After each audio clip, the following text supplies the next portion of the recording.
Hi, I'm Dana Cole, the Suffolk Sewist. I've been meaning to do this for ages because people always ask me about it, but I'm going to do a video today on my projector.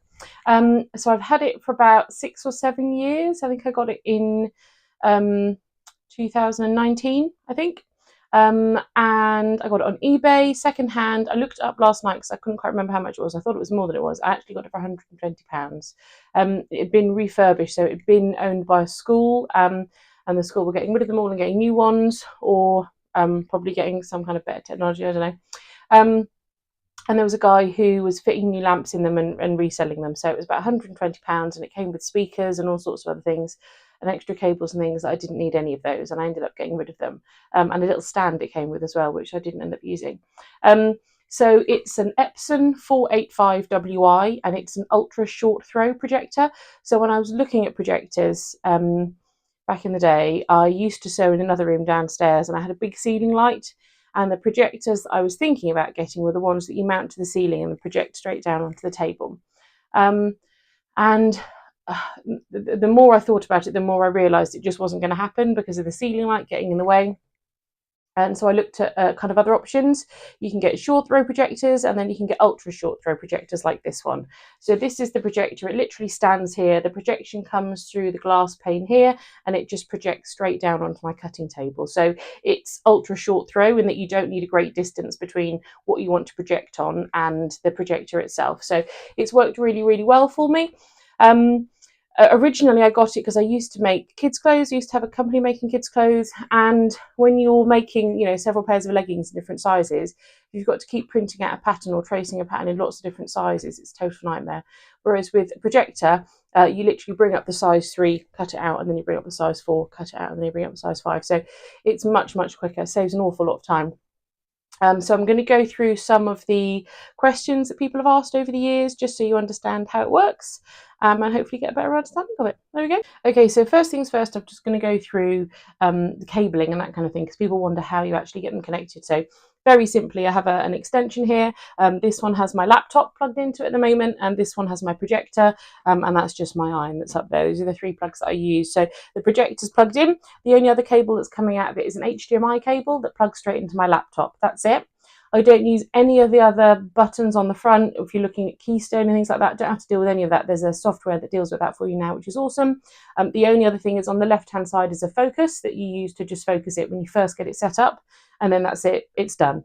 You don't have to deal with anything else other than turning it on like that. So it takes a minute to warm up. So once it's flashing, you know that it is warming up. Get my cup of tea out of the way. And you can hear it start to warm up. And then in just a second, the bulb switches on. So it's just started to switch on there. And then over the next few seconds, it will start to project just a plain kind of rectangle of light onto the table, because I haven't got the HDMI plugged into my laptop at the moment. So that's the boot up where it says Epson. Light turns blue, and then it starts to project. And you can start to see, hopefully now, a rectangle of light being projected out onto my cutting mat. Yeah. So that's now the projector warmed up. All I've got to do is connect it to my laptop and tell it what I want to project, and calibrate it. So I'm going to do that next. So we're now looking at the laptop and how I connect to that. So the blue light you can see there is just the light streaming off the table from the projector. So that's still on. My laptop is just a regular laptop. It's not anything snazzy. And then this is the HDMI cable, which I'm just going to plug in. So the other side of this is attached to the projector. I can find the hole. Oh, don't want to go in. There we go. So the other side of that's attached to the projector, and that's it. That's the only cable you need. HDMI from the laptop to the projector. Happy days. Right, if I get into my laptop. There we go. And then this is just on a, it's like a step stool, and then it's got a laptop stand on it just to get it a little bit higher for me. Obviously, I don't have it quite so close to the radiator when the radiator's on. So I'm going to go into Google, and then this is the website that I use. So this has been around for a few years now. It's free. Wonderful person put this together for all the sewists in the projector community, which is awesome. Thank you very much. We used to do it using Adobe Acrobat, and it was a whole thing with ratios and maths and mild trauma, but now it's much, much easier to calibrate. So the website you go to is patternprojector.com. That's it. Really simple. The first page that comes up is the calibration page, and the first thing you have to do is tell it the size of square you want it to project. Okay, so I've chosen, and I'll explain more about this in a second when we go back to the table, but I've chosen a square that measures 24 inches in width by 18 inches in height. And again, I'll explain more about that in a second. I'm going to go up here to enter full screen, just to get the other bits out of the way, because when I project my pattern, I'm going to project it in full screen so I can get as much pattern piece as possible within my projection area. And then what you've got to do is check that it's projecting at the right scale. So you're going to check the measurements that it's projecting to make sure that they're actually measuring at 18 inches and at 24 inches. So we'll pop back up to the table to have a look at that now. Okay, so I'm back up at the table. You can see it's projecting everything that's on the laptop screen up onto this projected area of light. Yep, so it's nice and simple. I'm going to check the projector's pushed all the way back on the table, which it is. It's all to do with what space you're cutting out on. So normally you'd have one big cutting mat. Now, because my table is the dimensions it is, I have two cutting mats next to each other. I've got this one and I've got this one. So I don't have one single line of measurements that goes away the whole way across, because I've got this break in between the two mats where the measurements don't run along. If I just had one mat, then I would use the dimensions of the mat. Yes, so if my mat measured 40 centimetres by 70 centimetres, those are the measurements I would put into the square, and it would project a square the size of my mat. Yep. However, because mine isn't like that, because it's these two separate mats, there's another way of doing it if you don't work on one mat, if you work on two, and that's to cheat. So what I did was, on this piece of paper, if I turn it around the right way, that would help. I've got a square that I've drawn out, hopefully you can see, that measures 18 inches down the side and 24 inches along the bottom, like that. And then what I do is I put that over the projected area, and I match that top corner to make sure that it's absolutely bang on. And then I bring it over here and I check to see whether my other right hand corner is also bang on, which it is at the moment. Then I come to the middle and I come down here. This one is, no, actually that's all right as well. And over here, that one we could move down just a little bit. It's maybe 1/8 of an inch too high up. So what you do is you go back to the laptop, you select that by just clicking on that corner, and then you tab down and you'll see that just jump down a little bit. So I'll show you that on the computer.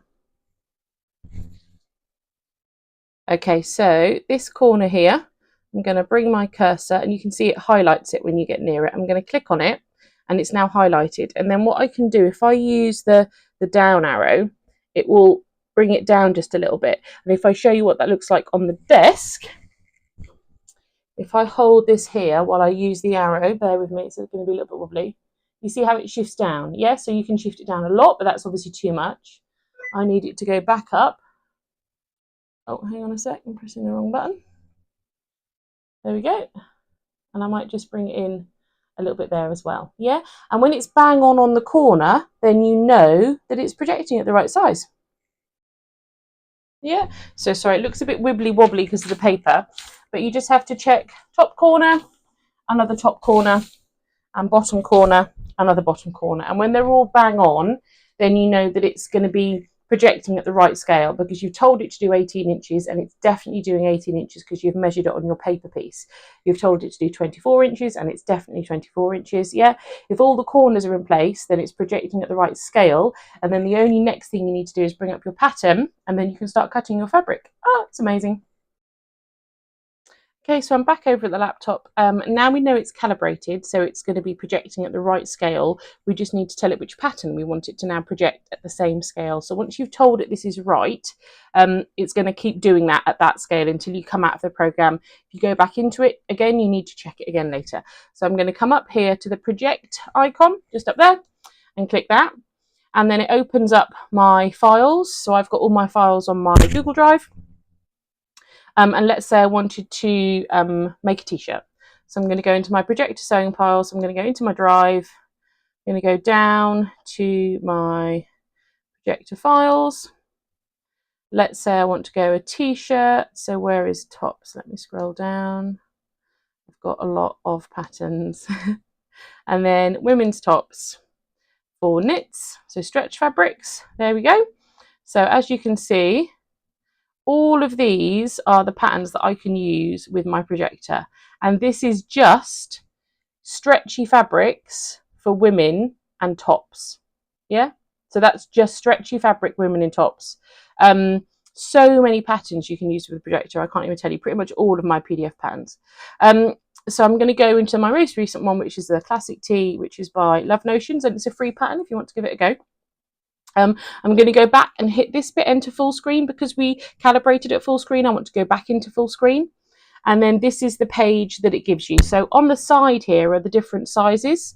So the first thing you can do is you see all of these lines here of the different sizes. I don't need them all. I just need my size, or maybe the two sizes I want to grade between. So I'm going to get rid of anything that's not my size, which is the XL. I can get rid of all of these.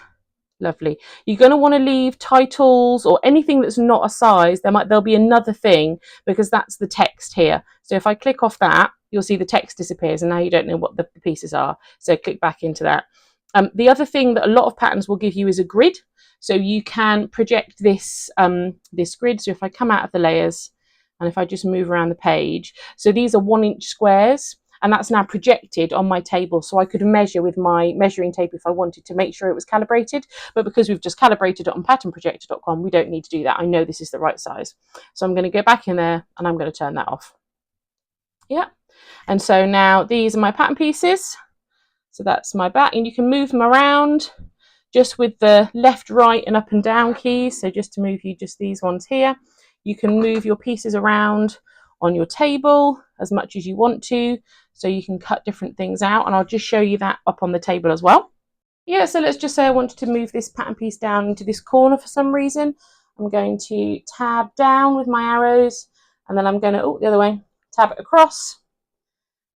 And you can move it anywhere you want to within your projected area.